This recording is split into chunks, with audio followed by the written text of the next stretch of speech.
Dubai United Arab Emirate को as a study abroad destination क्यों prefer किया जा रहा है बजाय यूएस, यूके, कनाडा या फिर ऑस्ट्रेलिया, न्यूजीलैंड जैसे देशों से। तो दोस्तों, इस ब्लॉग में मैं आपको 5 पॉइंट्स बताने जा रहा हूं जिनसे आपको बिल्कुल क्लैरिटी मिलने वाला है कि क्या आपको यूनाइटेड अरब एमिरेट को कंसिडर करना चाहिए या नहीं। देखिए दोस्तों, सबसे पहला पॉइंट है अवेलेबिलिटी ऑफ इंटरनेशनल इंस्टीट्यूशंस। आज के डेट में Dubai, Abu Dhabi, United Arab Emirates के अंदर जो है एक से एक इंटरनेशनल लीडिंग यूनिवर्सिटीज़, इंस्टीट्यूशंस के कैंपसेस हैं, राइट। वहाँ पर आपको मिलता है वर्ल्ड क्लास इंफ्रास्ट्रक्चर, एक बेहतरीन एम्बियंस और दुनिया भर के देशों के बच्चे वहाँ पढ़ने के लिए आते हैं। मीन्स कुल मिलाकर आपको एक वही फील मिलने वाला है जो कि आपको इन्हीं यूनिवर्सिटीज़ के, इन्हीं कॉलेजेस के इंटरनेशनल कैंपसेस में मिलता है। So Dubai is going to give you exactly the same feel. दोस्तों, सेकंड पॉइंट है यहाँ पर आपका ओवरऑल बजट, राइट। देखिए, अगर आप किसी भी इंटरनेशनल इंस्टीट्यूशन में पढ़ने के लिए लेट्स से आप यूएस जाते हैं, यूके जाते हैं, कनाडा या ऑस्ट्रेलिया, न्यूजीलैंड जाते हैं, तो एक तो आपका कॉस्ट ऑफ लिविंग बहुत हाई होता है, वहाँ पर रहने का जो खर्चा होता है वो बहुत ज़्यादा होता है। और दूसरा जो पार्ट होता है वो होता है ट्यूशन फी, क्योंकि यूनाइटेड अरब एमिरेट जो है अफोर्डेबल है। आप अपने कन्वीनियंस के हिसाब से, अपने बजट के हिसाब से अपना कॉस्ट ऑफ लिविंग जो है उसको ईजिली कंट्रोल कर सकते हैं दोस्तों। Third and very important point here is safety. देखिए, पिछले कुछ समय से हमने देखा है कि जैसे यूएस में गन कल्चर है, राइट, ऑस्ट्रेलिया में, न्यूजीलैंड में रेसिज्म की बहुत सारी कंप्लेंट्स आती हैं।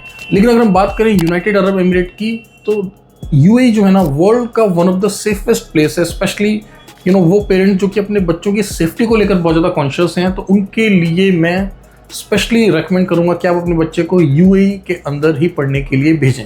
Now fourth and a very important point is proximity from India. देखिए, भारत से जो दूरी है ना, आप मुंबई से फ्लाई करें, आप दिल्ली से फ्लाई करें या फिर इंडिया के किसी और एयरपोर्ट से अगर आप फ्लाई करते हैं दुबई के लिए, अबू धाबी के लिए, सो हार्डली 3 to 5 आवर्स का जो है एक एवरेज टाइमिंग है। अब देखिए, कोई भी इंपॉर्टेंट फेस्टिवल है, किसी भी वजह से आपको भारत आना है या फिर पेरेंट्स को या गार्जियंस को बच्चे से मिलने के लिए जो है यूएई जाना है, तो बहुत ईजी हो जाता है, क्योंकि दोनों ही तरफ से वीज़ाज आराम से मिल जाते हैं, दोनों ही तरफ से टिकट्स आराम से मिल जाती हैं।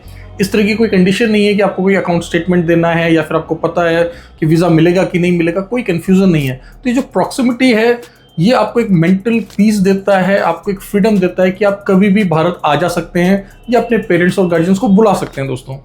Last but not the least, employment opportunities. आज के डेट में दोस्तों आपको पता है कि दुबई है, अबू धाबी है, in fact Qatar, Bahrain, Oman, gulf के जो ये कंट्रीज़ हैं, यहाँ पर प्रॉस्पेरिटी आ रही है because of safety, security and peace, right. आपने देखा होगा कि रिवर्स माइग्रेशन हो रहा है। यूके के बहुत सारे जो मिलियनियर्स, बिलियनियर्स हैं वो आज की डेट में दुबई आकर रह रहे हैं just because of safety issues, just because of opportunities. Basically UAE को और बाकी के जो मिडल ईस्ट कंट्रीज़ हैं, इनको कंसीडर किया जाता है as a centre meeting point between Asia and Europe, right. तो अगर आप दुबई को चूज़ करते हैं तो दुबई जो है वहाँ पर आपके एशियंस भी हैं, अरब्स भी हैं, अफ्रीकन्स भी हैं, यूरोपियंस भी हैं। So it's a centre point जहाँ पर दुनिया भर के देशों के लोग, कल्चर्स मिलती हैं दोस्तों, right. So these are the most crucial 5 points which you should consider before choosing your overseas destination. Thank you very much, stay in touch.